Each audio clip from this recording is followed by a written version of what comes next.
बिस्मिल्लाहिर्रहमानिर्रहीम। अस्सलाम वालेकुम नाज़रीन, आप यूट्यूब चैनल देख रहे हैं। मैं इमरान ख़ान हूँ। नाज़रीन, जेन ज़ी की जो तहरीक है वो अब इंडिया में पहुँच गई है और कुछ अर्सा पहले इंडिया के सुप्रीम कोर्ट में चीफ़ जस्टिस ने एक जुमला बोलते हुए केस के दौरान नौजवानों को काकरोच से तशबीह दी थी।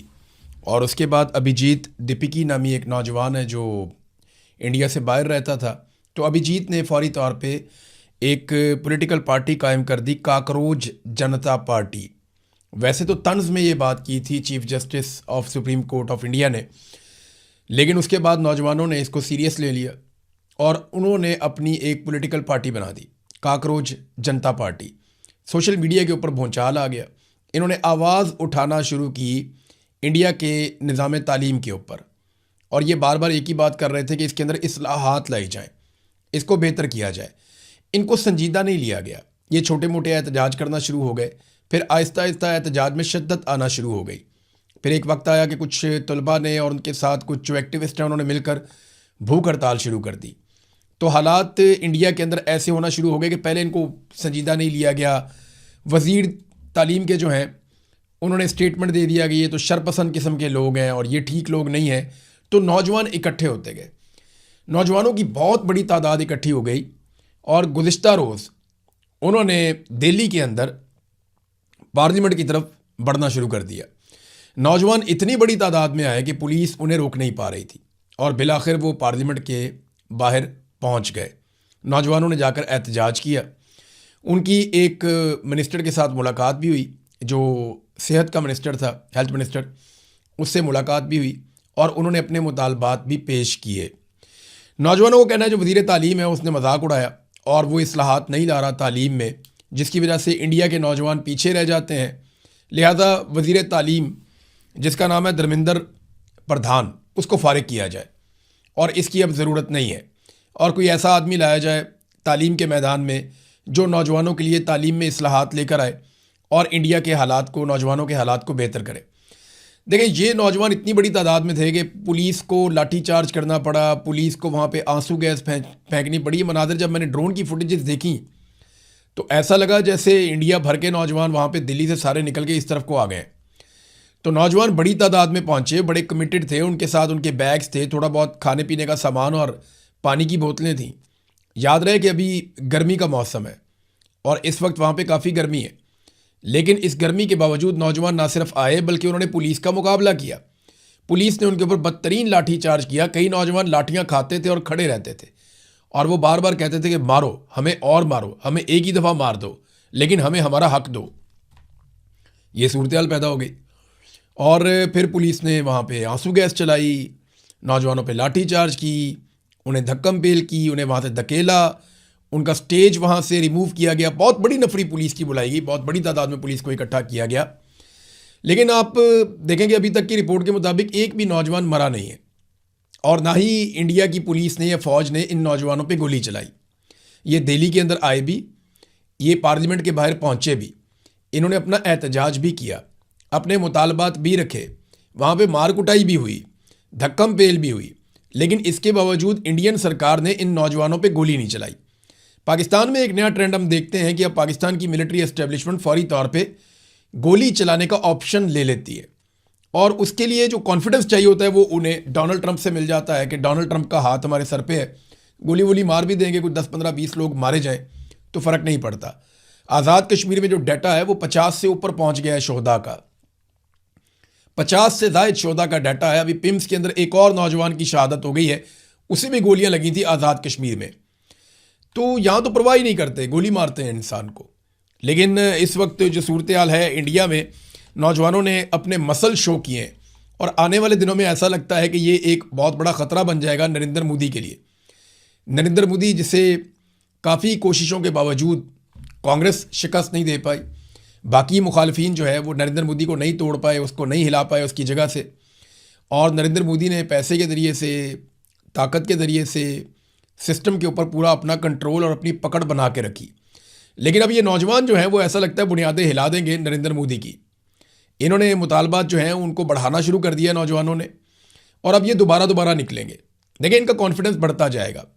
ये जो नौजवानों की मूवमेंट है ना, इसका आगाज़ हुआ था श्रीलंका से। सबसे पहले श्रीलंका के अंदर आवाम निकली, जिसमें बहुत बड़ी तादाद में नौजवान थे। ये भी तंग आए हुए थे सिस्टम से। इन्हें लग रहा था कि सिस्टम शहरियों को दबा रहा है। श्रीलंका के अंदर इनकलाब आ गया, उन्होंने उठा के पाक से ख़ानदान की ऐसी तैसी फेर दी थी और हमने वो मनाजिर देखे थे। अभी श्रीलंका के अंदर चीज़ें नॉर्मलाइज हैं। फिर हमने देखा बांग्लादेश के अंदर नौजवान उठ गए। बांग्लादेश के नौजवानों ने हसीना वाजिद के मजालिम के ख़िलाफ़ खड़े होकर, और उन मजालिम के ख़िलाफ़ ख़ासतौर पर जो मेरिट की धज्जियाँ उड़ाई जाती थी, जो नौजवानों का इस्तेहसाल किया जाता था, जो उनकी पॉलिसीज़ थी, उनके खिलाफ नौजवान खड़े हो गए और ऐसा प्रोटेस्ट किया कि हसीना वाजिद को मुल्क छोड़कर भागना पड़ा। और हसीना वाजिद के मजालिम की दास्तानें जो खुलकर फिर बाहर आई हैं, जो लोग जबरी तौर पे लापता किए गए वो छूट छूट कर आए कई कई साल के बाद। तो बड़ा जुल्म, 15 साल तक हसीना वाजिद ने जुल्म किया था। नौजवानों ने कंट्रोल ले लिया अपने हाथ में बांग्लादेश का। वहाँ पे एक इलेक्शन हुआ, उसके नतीजे में एक नई हुकूमत बनी है बांग्लादेश में। आज हालात बेहतर हैं। इसी तरह फिर नेपाल के अंदर हुआ। नेपाल में नेपो किड्स थे, वहाँ की जो रॉयल फैमिली है उनके बच्चे, वो वीडियोस बनाते थे अपनी अय्याशियों की, अपनी ज़िंदगी की बड़ी खूबसूरत वीडियोस बनाते थे कि ये सहूलत है, ये गाड़ी है, ये प्लेन है। तो वो बहुत खुशहाल ज़िंदगी गुजार रहे थे, लेकिन वो वीडियोस बना के वो पब्लिक करते थे, जैसा कि जरदारी साहब के बच्चे भी कभी कभी करते हैं। तो उससे नौजवानों के अंदर एक गुस्सा पैदा हुआ और वो इतना बढ़ता चला गया कि नेपाल में भी ये सब हो गया। अब आप देखें, श्रीलंका, बांग्लादेश, नेपाल और फिर अगला मुल्क आता है इंडिया। ये मुल्क है भी इसी तरतीब से, इस तरफ को आप आते जाएँ तो एक ही जगह पे है। तो इंडिया में अब नौजवान खड़े हो गए हैं और ये जेनजी है। ये वो जनरेशन है जिसको हम जेनजी कहते हैं, यानी वो नौजवान जो 25 साल के आसपास की उम्र के हैं, इससे ऊपर नीचे। तो ये जेनजी नौजवान है और इन्होंने अब मुसीबत डाली हुई है इंडिया के अंदर। ये बढ़ते जाएंगे, ये मेरी प्रिडिक्शन है। मैंने जब आपको पहली दफ़ा बताया था ना कि काकरोच जनता पार्टी, उन्होंने एक पार्टी बनाई है जो सोशल मीडिया के ऊपर वायरल हो गई है। मैंने आपको तब भी कहा था कि ये प्रैक्टिकली आहिस्ता आहिस्ता बड़े होते जाएंगे। फिर जब वो इंडिया पहुंचा, मैंने आपको तब भी बताया था कि इसका जो फाउंडर है वो इंडिया पहुंच गया और अब वो बड़े एहतजाज के अंदर, आज वो फाउंडर भी मौजूद था, बाकी नौजवान भी मौजूद थे और नौजवान खुद क़यादत कर रहे हैं। मैंने देखा छोटी छोटी लड़कियों को, बच्चियों को, उन्होंने जिस अंदाज में वहाँ पे डंडे और आंसू गैस का मुकाबला किया और वो पीछे हटने को तैयार नहीं थे। वो, उनको शऊर था, उनको पता है कि उनके साथ क्या ज़्यादती हो रही है और नरेंद्र मोदी की सरकार वहाँ पे क्या कर रही है। तो आहिस्ता आहिस्ता अब वहाँ पे भी नौजवान, इंडिया में ये जेनजी का बुखार यहाँ तक पहुँच गया। अगला मुल्क है पाकिस्तान। तो पाकिस्तान के नौजवानों को भी अब तैयारी पकड़नी पड़ेगी, क्योंकि जिम्मेदारी तो नौजवानों पर आनी है।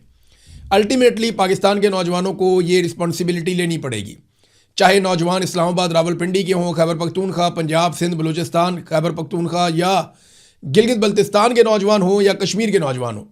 देखें ना, कश्मीर में भी अभी जो तहरीक आई है वो नौजवानों ने किया है। ये कोई बूढ़े लोग, बहुत बुजुर्ग लोग नहीं हैं, बहुत तजर्बाकार लोग नहीं हैं। कोई बेकरी वाला है, कोई दुकान वाला है, कोई नया नया वकील बना है।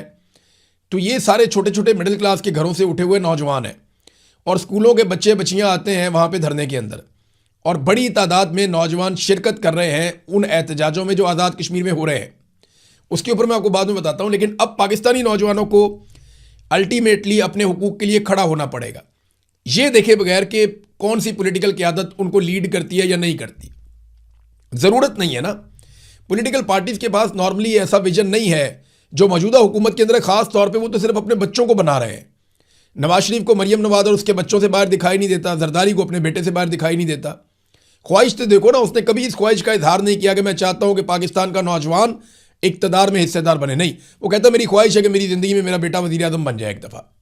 आप देखें ना उनकी ख्वाहिशात कैसी हैं, वो अपनी फैमिली से बाहर जाती ही नहीं है।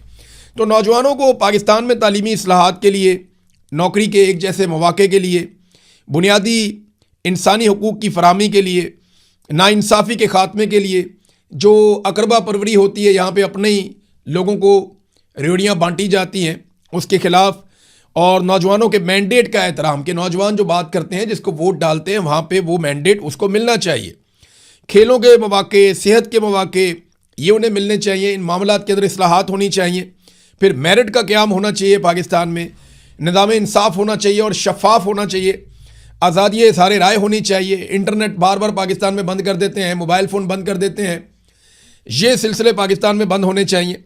करप्शन, रिश्वत, सिफारिश, इन सारी चीज़ों के खिलाफ पाकिस्तानियों को आज नहीं तो कल उठना पड़ेगा और ये जिम्मेदारी पाकिस्तान के नौजवानों को अपने हाथ में लेनी पड़ेगी। क्योंकि श्रीलंका से लेके बांग्लादेश तक, बांग्लादेश से नेपाल और नेपाल से इंडिया और इंडिया से अब ये कश्मीर, आज़ाद कश्मीर में भी है। और फिर ये पाकिस्तान के अंदर अल्टीमेटली